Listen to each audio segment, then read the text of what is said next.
Again, welcome po sa panibago na ng mga episode ng aming channel at ako nga po pala ulit si Allen ng Greenyard TV and para naman po sa vlog natin for today, mag-focus naman tayo sa mga different kinds of palms at saka ng mga drasina na rin na tamang-tamang i-display sa loob ng ating bahay. So may mga palms kasi na hindi natin pwede or basta-basta mailalagay sa loob ng bahay natin. At meron din namang mga palms na tamang-tama at magta-thrive sa loob ng bahay natin. Syempre, bago tayo magsimula, sa mga bago pa lamang po sa aming channel, huwag niyo pong kakalimutan na mag-like, share, and subscribe and pakihit na rin po yung notification bell para maging updated kayo sa mga susunod pa naming videos.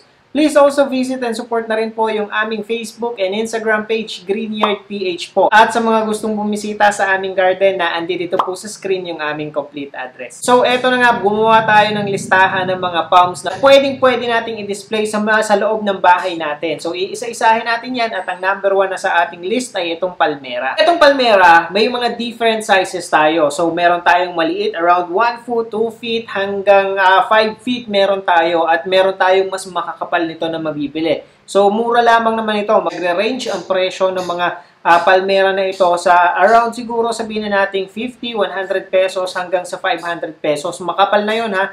Malago na siya talaga. And siguro ang pupuhunan mo na lang dito is ilalagay mo siya sa much better pot para mas maging maganda at presentable kapag i-display mo siya sa loob ng bahay ninyo. Pagdating dito sa palmera, ito, sabihin na natin pwede mo siyang ilagay sa bakuran mo at pwede mo rin naman siyang ilagay sa loob ng bahay mo. Kasi ang mga palmera talaga, yan, kaya niyang i-tolerate yung full sun. And kapag inilagay mo siya sa loob ng bahay mo, siguro depende kapag siya ay binili mo ng nasa labas, nasa direct sun, huwag mo naman siya totally agad basta-basta ilalagay na lang sa corner ng bahay mo, most especially kung hindi masyadong nakaka-penetrate yung liwanag. Kasi syempre, kailangan ding mag-adjust ng mga halaman ng palmera natin bago siya tuluyang mag-thrive dun sa area na yun o sa lugar na yun para hindi ba siya masyak. Hindi siya masyak sa biglang pagbabago nung nakasanayan niyang environment. Tapos ilalagay agad natin siya sa loob ng bahay natin. Ang maganda mo sa kanya, kung halimbawang ganito, pwede mo siyang ilagay sa mga sabihin natin tinatamaan ng direct sunlight, tinatamaan ng morning sunlight, or afternoon sunlight na lugar sa loob ng bahay mo, wala kang magiging problema sa kanya. Ang sabihin na nating disadvantage nito, kapag medyo malago na siya, itong mga palmera, pinamamahayan siya talaga ng mga gagamba. Kasi makapal siya Pagkatapos medyo pino yung dahon, so kung hindi natin siya aalagaan sa pag-check, maaaring pamahayan siya ng insekto. Pero other than that, napakadaling i-maintain ito. Kailangan lang nito ay watering at saka fertilizer para ma-maintain niya yung ganda ng dahon niya. Isa pa sa palmera, kung halimbawa naghahanap ka ng isang medyo sabihin na nating makapal na pang-display sa loob ng bahay mo, isa to kasi continuous yung pagkakaroon niya ng maninipis na dahon, yung bawat dahon niya, pero makapal naman siya. In a way na talagang madalas siyang maglabas ng mahahabang dahon niya. Ang susunod sa ating listahan ay itong rapice plant. Pagdating dito sa rapice plant, may dalawa na tayong varieties, yung variegated at saka itong yung ordinary natin na color green. Dito sa halaman na to, kahit ilagay mo siya sa full sun, kahit ilagay mo siya sa area na napakadilim at hindi nasisinaga ng araw, wala kang magiging problema sa rapice palm.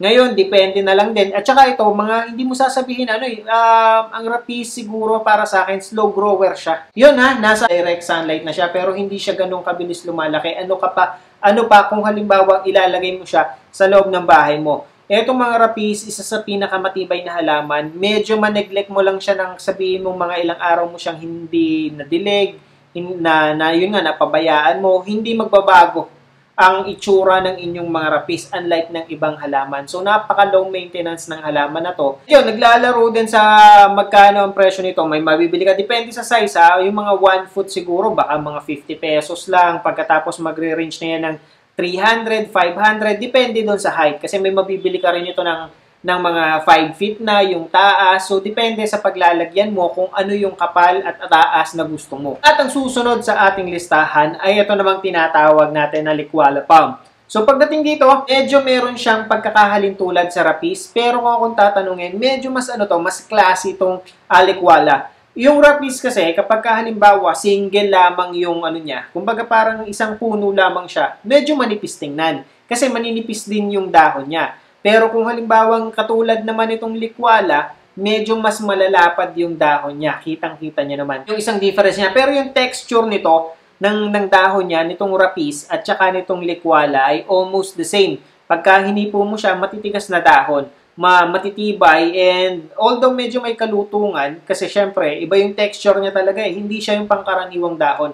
Parang kapag tiningnan mo siya sa malayo, hindi mo kaagad ma-distinguish kung fake ba or tunay yung likwala. Dahil ang tigas nito eh. Ang tigas nitong rapis at likwala, paakala mo nga peke dahil na rin dun sa itsura ng dahon nila at saka ng pinakapuno. Pero unlike ng mga rapis, ang rapis kasi pang outdoor pwede, ang likwala hindi masyado. Mas nakikita kasi siya doon sa mga forest floor, doon siya nagtatrive. So, yung mga halaman namin, yung mga likwala namin na nabibili at saka nasa garden, most of them ay nasa shaded area talaga. Hindi namin siya pwedeng ilagay. Kunyari, gagamitin mo sa landscape, pagkatapos yung landscape o yung paglalagyan mo sa kanya, tinatamaan ng maghapon na araw, hindi siya uubra. Pero kung halimbawa, napakaganda kasi niyang tama sa mga landscaping projects. Pero, yun nga, kung halimbawa ang paglalagyan mo naman nasa ilalim ng puno, shaded, o kaya tinatamaan or nasasanggahan siya ng mga buildings,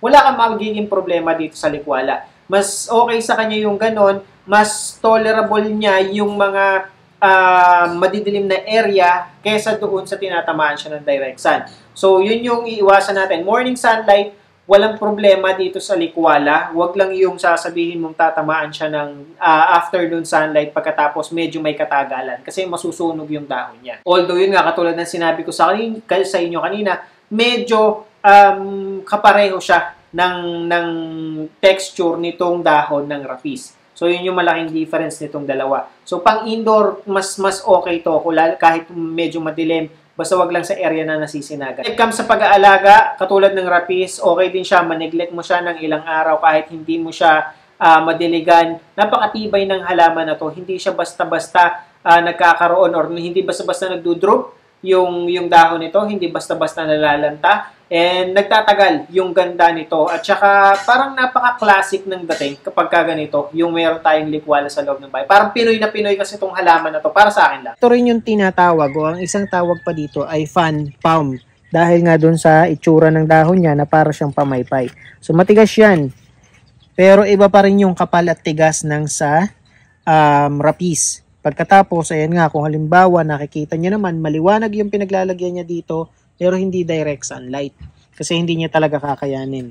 Isang puno lang, eto, ayan, makikita niyo naman, isang puno lang, puno na kagad yung niya, yung pot na paglalagyan mo sa kanya. Like ng rapis, isang puno pero madalang yung dahon kasi nga maninipis din yung dahon ng rapis. Ang maganda mo dito sa mga rapis at saka sa likwala, kahit yung nasa air-conditioned area sila, hindi sila masyadong naaapektuhan. Based yun sa nakikita ko, based on my observation, ganun katibay itong mga halaman na ito. Kaya niyang mag-adjust, kaya niyang mag-adapt kung ano yung environment na meron sa kanya, lalo na itong rapis. Ang susunod sa ating listahan, itong tinatawag sa amin na Siperichi. Pagdating dito sa palm na to, kasi di ba may mga palm tayo na tumataas talaga, yung mga Hawaiian palm, mga traveler's palm, yan, nagtataasan talaga siya or lumalaki talaga yung mga yan. Lalo na kapag nakatanim mismo sila sa ground, sa lupa, nako, magiging puno talaga siya. Etong Siperichi, ang isang malaking difference nito na napansin natin sa mga karamihan ng mga palm, tumataas siya. Sabihin natin 10, 15 feet, kaya niyang abutin yan. Pero, ang puno kasi nitong Siperichi na to, hindi siya masyadong tumataba. So, siguro mga ganito lang, yung braso ko lang, ganyan, or medyo mataba lang dito ng konti, yung itinataba ng puno niya, pero tumatangkad siya. Ngayon, bakit ko naman nasabi na pwede mo siyang gawing pang-indoor? Meron kasi kayong mabibili nito na around 5 feet lamang, or kaya sabihin na nating 6 feet na nakatanim sa mga paso or sa mga nursery bag, which is napakaganda, napaka-eleganteng tingnan. Kung makikita nyo, ito kadalasan ko nakikita sa gilid ng offices. Minsan sa mga resorts, yan, madalas natin makikita mga palm sa mga resorts. Etong Siperichi, kadalasan yan, mga masasabihin na natin na nasa front desk. Kasi kapag nailagay mo siya sa isang classy na pot, napakagandang pang display sa mga ganitong klase ng environment. Yun, makokontrol mo naman din nga kasi yung growth nitong Siperichi mo kung halimbawa hindi mo naman siya ilalagay sa malaking paso.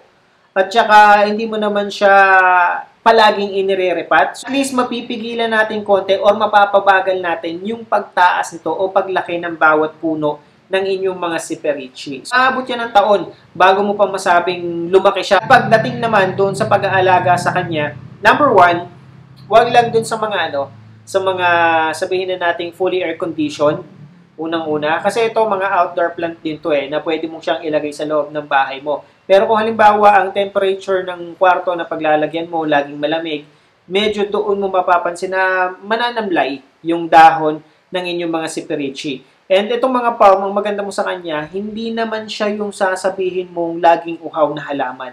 Kumbaga, drought tolerant itong mga ito. Basta wag lang yung totally matutuyo, katulad ng mga ibang palm na nandito sa listahan natin. Maganda mo dito sa sa siperichi pa. 'Di ba yung natin, yung palmera? Kasi magkaiba sila Ang dadala sa palmera, yung dahon niya. Yung ikinakapal niya dahil dun sa dahon niya. Dito naman sa siperichi kasi, yung nabibili natin dito, puno by puno. So, sabihin mo nang sa isang pot, sa isang nursery bag, may 7-8 puno na maninipis. Yun yung nagdadala sa kanya kasi pagkatapos meron siyang mga dahon niya na nasa ibabaw, simula sa baba may dahon siya, pero visible yung pinakapuno nitong siperichi. Yun yung isang difference. So, parang bamboo type na gano'n, na hindi nanlalagas yung dahon, hindi nanlalaglag. Hindi katulad ng bamboo na madalas nanlalaglag or nagkakalat ng dahon, unlike nitong siperichi. At ang susunod sa ating listahan ay ito namang tinatawag natin na sago palm. Pagdating dito sa sago palm, medyo mapapaisip ka or tinatawag na oliva. Kasi dito sa oliva na to, medyo spacious itong halaman na to. Unless yung mabibili mo na oliva ay yung medyo maliliit lang. Available naman na yung halimbawa pang lamisita, pang centerpiece, walang problema doon. Pero kapag halimbawa yung may kalakihan, unlike na mga ibang palm na upright yung position o kaya malalambot yung dahon na masagi mo ng konti, walang problema. Pero halimbawa, medyo masikip yung paglalagyan mo, hindi advisable maglagay ng sago palm. O, different sizes naman yung oliva natin. Meron ka namang mabibili na ganito. Ito kasi, malaking oliva siya na marami ng babies. Pwede mo siyang kunin, kaya katulad ng sinabi ko sa inyo, may mabibili ka naman na maliliit nito, kaya hindi rin problema siguro yung space. Yun nga lang, yung texture, katulad nito, mature na yung leaf niya, yung leaves niya, medyo matatalas na or matitigas na yung kanyang dahon. Pero yung ganito, itong gantong kaliit, hindi pa masyado. Pero yung ganito ng kalaki, yan, medyo may katigasan na, lalo na kapag matanda na yung dahon niya. So, makikita nyo, around siguro mga 3 feet to, simula sa pinaka-lupa, sa ground. Pero hindi pa naman siya sasabihin mong hassle or takaw space dahil hindi pa ganun kalapad yung nasasakop niya. Tsaka ito, since medyo bata pa siya, hindi pa ganun katitigas yung dahon din niya. Unless maliit yung mabibili mo o kaya unless malaki yung space na paglalagyan mo. Advantage ng sago palm, napakatibay rin na halaman. Kaya niyang i-tolerate yung mga darkest corner of your house and yung maliliwanag na area, tinatamaan ng direct sunlight maghapon, walang problema. Kapag tinamaan ng afternoon, morning sunlight, lalong walang problema. Nga lang, yung space talaga, yun yung isang disadvantage ito. Unang-una yung space na paglalagyan mo sa kanya. Pangalawa, yung tulis at talas ng bawat dahon ng meron itong oliva. Medyo delikado, halimbawa, lalo't naaabot ng bata kasi matutulis yung yung dahon na yan. So, kung halimbawa maraming bata sa inyo or may bata kayo sa inyo, yun yung isang iwasan natin. Marami namang iba't ibang uri ng palm na pwede nating pagpilian dito sa ginawa nating topic. At saka sabihin na natin, pagdating sa ibang halaman, etong palm, etong sago palm, ito ang pinakakalaban niya dito, yung aphids. Ito yung isang pumapatay sa kanya kapag ito ay nalagyan, yung pinakailalim ng dahon nitong mga sago palm. Ito naman yung isang example ng tawag dito ng oliva or ng sago palm na tinamaan ng aphids. Makikita nyo ito, yung mga yan, ito yung dati niyang dahon. Puno yan ng dahon na makakapal. Pero naubo siya. Akala mo mamamatay yung oliva mo kasi nga ubos halos lahat ng dahon niya nagkaroon ng aphids dito sa ilalim na yan. Yan, dyan. Pero Huwag kayong mag-alala, putulin nyo, maubos man yung dahon yan, wala kayong mag-alala, huwag kayong mangamba. Kasi kita nyo, katulad ng nangyari dito, ubos ang dahon niya, buti na lang hindi namin tinapon.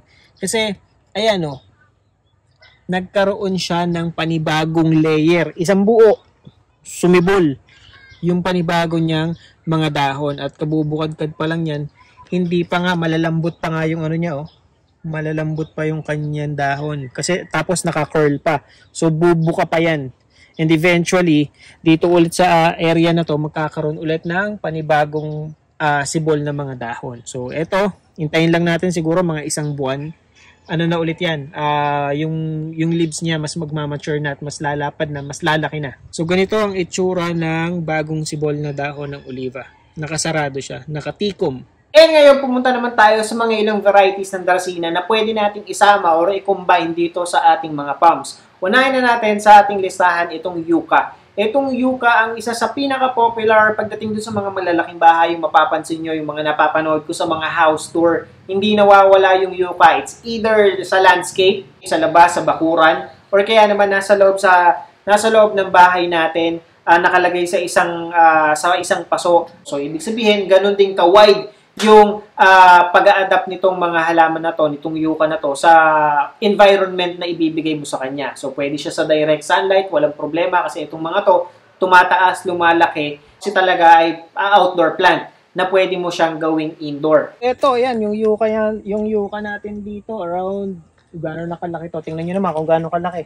8 feet to. So, ayan, kita nyo, kung maganda yung paglalagyan nyo na lugar, merong single, merong multi-branch. So, depende na sa inyo sa paglalagyan nyo. Matatawa ka dito sa mga yucca. Laki-laki ng puno, di ba? Pero pagka nakita mo yung nursery bag niya, ganyan lang siyang kaliito. Di ba? So, hindi siya talaga basta-basta tatayo kung hindi mo siya lalagyan ng tali para ma-hold niya yung bigat niya. Medyo may kabigatan to Kaya maganda siyang ilagay sa medyo mas malalaking paso. Sa pag-aalaga, kung gagawin mo siyang indoor, walang problema, dilig lamang siya. Huwag din too much sa dilig dahil maaaring mapasek or sabihin natin, kasi kapag itong mga to, yung yucca, yan, pwede nang naka-water propagate yan or nakababad sa tubig Pero kung halimbawang yung soil niya, laging basa, laging maputik, yun, nabubulok yung kanyang, tawag dito, pinakapuno. And kapag naman hinayaan mo siya na talagang totally dry, napangit naman yung dahon niya, makikita mo siya, even yung puno niya, nagiging dry siya, parang nauukok or nawawalan ng laman sa loob, natutuyo siya totally. Yun lang yung iiwasan natin. And itong mga yucca, makakakita naman kayo ng iba't ibang size. Pero kadalasan ito, napapansin ko yung medyo matataas at malalaki. Kaya yung sa malalaking wall, sa malalaking corners, ito yung tamang-tama para doon. Yung variegated yucca, yun yung medyo may kaliitan, at hindi siya masyadong mataas. Mas madami dito sa garden namin yung maliliit na variegated yucca kung i-compare natin dun sa mga matataas talaga. So yun lamang po, and I hope nakatulong at nag-enjoy kayo sa panonood ng video na to. And again, sa mga bago pa lamang po sa aming channel, huwag niyo pong kakalimutan na mag-like, share, and subscribe, and pakihit na rin po yung notification bell para maging updated kayo sa mga susunod pa naming videos. Please also visit and support na rin po yung aming Facebook and Instagram page, Greenyard PH po. Magkita-kita po ulit tayo sa susunod na episode ng Greenyard TV, and thank you for watching.